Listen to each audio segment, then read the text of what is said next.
आधी रात का समय था। चारों तरफ घना अंधेरा था। जोर जोर की हवाएं चल रही थी। जंगल के सभी पक्षी अपने घरों में आराम से सो रहे थे कि तभी वहाँ एक भूतिया चिड़िया की आत्मा आती है। मैं यहाँ पर किसी को भी नहीं छोड़ूंगी, सबको खा जाऊंगी। तभी इतना कहकर भूतिया चिड़िया की आत्मा वहाँ से गायब हो जाती है और सुंदरवन के सुनसान जंगल से हरी नाम का तोता गाना गाते हुए जा रहा था।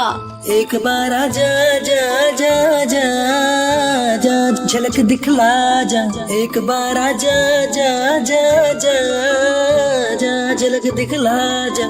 आगे चलते चलते उसको एक जलेबी वाली का ठेला दिखाई देता है। उस ठेले पर एक चिड़िया जलेबी बेच रही थी। जलेबी ले लो, जलेबी, गर्मा गर्म जलेबी, एक बार खाओगे तो बार बार आओगी। जलेबी वाली को देखकर हरी तोता बोलता है, अरे जलेबी गर्मा गर्म है और इस जलेबी को बेचने वाली और भी ज्यादा सुंदर है। क्यों ना इस जलेबी वाली से इसकी गर्मा गर्म जलेबियाँ ले ली जाएं। इतना सोचकर हरी तोता जलेबी वाली के पास जाता है और उससे बोलता है, अरे परम सुंदरी, गर्मा गर्म जलेबी कितने की है? ये जलेबी तो तुम्हारी तरह सुंदर दिख रही है, खाने में तो और भी ज्यादा टेस्टी होंगी। हाँ हाँ साहब जी, आपने मेरे हाथों की जलेबी पूछी है तो तुम्हें जलेबी के साथ साथ एक ऑफर और मिलेगा, क्योंकि तुम मेरे पहले कस्टमर हो। अच्छा जी, ऐसा क्या ऑफर है जो तुम मुझे दे रही हो? चिड़िया हंसने लगती है और हंसते हुए एक भयानक भूतिया टूनी चिड़िया की आत्मा का रूप ले लेती है, जिसे देखकर हरी बहुत ही डर जाता है और भागने की कोशिश करता है। लेकिन भूतिया टूनी चिड़िया की आत्मा उसको अपने लंबे पंखों से पकड़ लेती है, जिसके बाद उसे जिंदा ही निगल जाती है। मैं जलेबी वाली सब पर भारी, अगर कोई यहाँ आएगा तो वापस नहीं जा पाएगा, मैं उसे नहीं छोड़ूंगी। इतना कहकर वो वहाँ से गायब हो जाती है। अगली सुबह जब जंगल वाले अपने अपने घरों से बाहर निकलकर जंगल की तरफ जाते हैं, तब उन्हें वहाँ पर हरी तोता की लाश दिखाई देती है। अरे भैया देखो इस पक्षी को, पता नहीं किसने इतनी भयानक मौत दी है, भगवान इसकी आत्मा को शांति दे। सभी पक्षी आपस में बात करने के बाद वहाँ से चले जाते हैं। तभी एक बार फिर रात हो जाती है, लेकिन आज उस जंगल के रास्ते पर कोई भी नहीं आया था। ये देखकर भूतिया टूनी चिड़िया की आत्मा बोलती है, अच्छा अच्छा, तो इन जंगल वालों ने ये प्लान बना लिया है। ठीक है, ये जंगल वाले शेर हैं, तो मैं भी सवा शेर हूँ। अब इनके ही जंगल में जाकर इन्हें मार दूंगी। इतना कहकर वो भूतिया टूनी चिड़िया की आत्मा जंगल में अपनी जलेबी का ठेला लेकर घूमने लगती है और जलेबियाँ बेचने लगती है। जलेबियाँ ले लो, गर्मा गर्म जलेबी, मेरी जलेबी जिंदगी भर नहीं भूल पाओगे। भूतिया टूनी चिड़िया की आत्मा की आवाज सुनकर और उसकी जलेबियों की खुशबू सूंघकर जंगल के कुछ पक्षी बाहर आ जाते हैं। बहन जरा जलेबियाँ देना, तुम्हारी गर्मा गर्म जलेबी की खुशबू को सूंघकर मुझसे रुका नहीं गया, मैं यहाँ आ गया। हाँ साहब जी, मेरी जलेबी की बात अलग है, जो खाता है वो फिर दोबारा जिंदगी में कुछ खा नहीं पाता। ये कहकर वो अपने असली रूप में आ जाती है और कालू कौवे और उन पक्षियों को जलेबी की कढ़ाई में डालकर मार देती है। मैं तुम सब पक्षियों को मारकर और ताकतवर बन जाऊंगी। भूतिया चिड़िया की आत्मा की ये हरकत खिड़की से टुनटुनी चिड़िया देख रही थी। ये सब देखकर उसको गुस्सा आ जाता है और वो मंदिर से त्रिशूल और गंगा जल लेकर बाहर की तरफ जाती है और उस भूतिया चिड़िया की आत्मा के ऊपर गंगा जल छिड़क कर बोलती है, बता तू यहाँ पर किस लिए आई है? तू कौन है और तुझे मुझसे डर नहीं लग रहा जो तू यहाँ पर आकर चौड़े में मुझसे मेरा राज पूछ रही है? मैं एक पंडित की पत्नी हूँ, अगर तुमने मुझे अपना सच नहीं बताया तो मैं तुझे नहीं छोड़ूंगी, समझी तुम?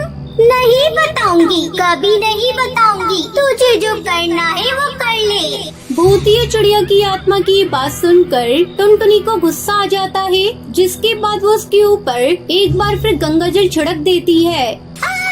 बताती हूँ, मैं तुम्हें सब सच बताती हूँ। मैं इसी जंगल में रहती थी। मेरे माँ बाबा के साथ हम बहुत गरीब परिवार से थे। मेरे माँ बाबा बीमार होने की वजह से वो इस दुनिया से चले गए। मैं एक अकेली चिड़िया जलेबियाँ बेचकर अपना गुजारा किया करती थी और एक रात जलेबी बेचकर मैं अपने घर जा रही थी। तभी इसी जंगल के कुछ गुंडों ने मेरा ठेला पलट दिया और मुझे लूटकर जान से मार दिया। लेकिन मेरी आत्मा यही इसी जगह भटकती रह गई। इस तरह मैं एक भयानक भूतिया चिड़िया की आत्मा बन गई। मैं यहाँ पर किसी भी पक्षी को नहीं छोड़ूंगी। सुन लिया तूने, जान लिया ना मेरा राज।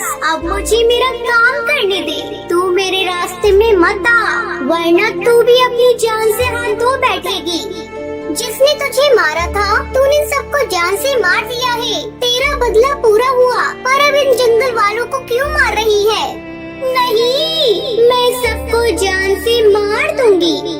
भूतिया टूनी चिड़िया की आत्मा का ऐसा बर्ताव देखकर टुनटुनी को गुस्सा आता है और वो त्रिशूल निकाल कर उस पर वार कर देती है, जिस वजह से भूतिया चिड़िया की आत्मा जलते हुए मर जाती है।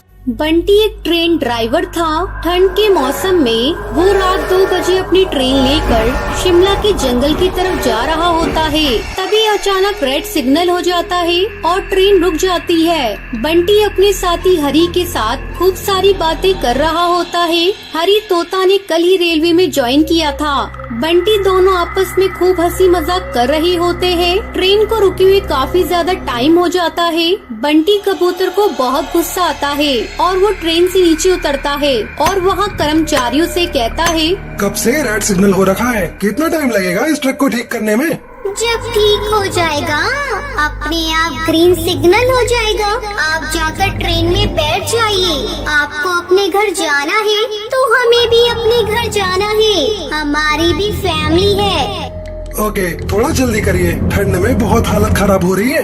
हालत तो हमारी भी खराब हो रही है। हम भी तो इतनी ठंड में रात 2 बजे यहाँ ट्रैक पर काम कर रहे हैं। आप तो अंदर बैठे अपने दोस्त के साथ हंसी मजाक कर रहे हैं।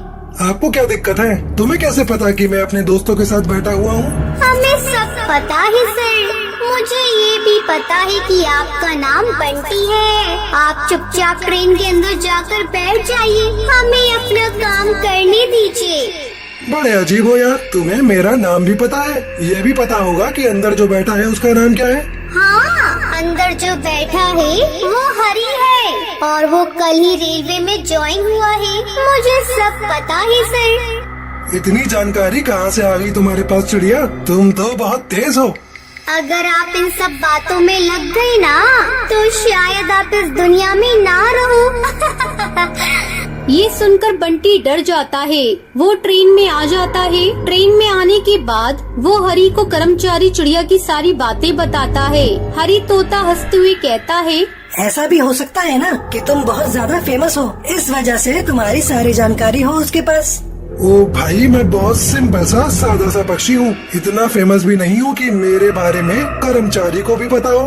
अच्छा, मैं जरा वॉशरूम होके आता हूँ। सोच रहा हूँ ट्रेन रुकी है तो बाहर ही चला जाऊँ। ये कहकर हरी तोता बाहर चला जाता है। थोड़ी ही देर बाद बंटी ट्रेन में बैठे बैठे बहुत ज्यादा बोर हो जाता है। तभी ट्रेन में एक चिड़िया घुस जाती है। चिड़िया दिखने में बहुत सुंदर होती है। बंटी उस चिड़िया को देखकर कहता है, अरे मैडम, आप कौन है और इस ट्रेन में कैसे? मेरा नाम टुनटुनी है। वो असल में क्या है ना कि मैंने कभी भी ट्रेन में ट्रैवल नहीं किया और ये ट्रेन काफी देर से रुकी हुई थी, इसलिए मैं ट्रेन में आ गई। So if you don't mind, क्या मैं थोड़ी देर के लिए यहाँ पे बैठ सकती हूँ? देखो मैडम, ये सब ठीक नहीं है। आप जहाँ से आई हैं वहाँ चली जाइए। मैं जहाँ से आई हूँ वहाँ तो मैं तुमको भी लेकर जाऊंगी। क्या मतलब है तुम्हारा? मतलब ये है कि आप ट्रेन को चलाना शुरू करो। बहुत देर से ग्रीन सिग्नल है और आप ट्रेन को रोककर खड़े हैं। मुझे अगले स्टेशन पर ही रुकना है। आप मुझे बता देना। ग्रीन सिग्नल अचानक कैसे? और मैं अपने दोस्त के बिना नहीं जा सकता। आपको वेट करना है तो करो, वरना मत करो। अरे, आपका आपका दोस्त तो कब से आपके पीछे खड़ा है। बंटी जैसे ही पीछे मुड़ता है उसकी आंखें फटी की फटी रह जाती हैं। वो देखता है कि हरी की लाश वहाँ लटकी हुई है और सामने बैठी टुनटुनी चिड़िया वो भी एक भूतिया चिड़िया की आत्मा में बदल जाती है। भूतिया चिड़िया की आत्मा, भागो यहाँ से। ये कहकर बंटी कबूतर ट्रेन से किसी तरह से उतर जाता है और भागता भागता एक स्टेशन पर आ जाता है और वहाँ थक हार कर बैठ जाता है। तभी भूतिया टूनी चिड़िया की आत्मा उसके पीछे खड़ी हो जाती है। बचकर कहाँ जाएगा तू मुझसे? ये भूतिया रेलवे स्टेशन है। यहाँ जो भी ट्रेन और पैसेंजर आते हैं वो यहाँ से बचकर नहीं जा सकते। कोई भी तुझे बचाने नहीं आएगा। अब तू मेरा शिकार बनेगा बंटी कबूतर। बंटी गिड़गिड़ाते हुए भूतिया टूनी चिड़िया की आत्मा से कहता है, मुझे बख्श दो, मैंने तुम्हारा क्या बिगाड़ा है, जाने दो मुझे। लेकिन भूतिया टूनी चिड़िया की आत्मा उसकी एक भी नहीं सुनती और वो बंटी कबूतर को मार देती है। वहीं वो उस ट्रेन को निगल जाती है और कुछ समय बाद उस रेलवे ट्रैक को भूतिया रेलवे ट्रैक कहकर हमेशा हमेशा के लिए बंद कर दिया जाता है।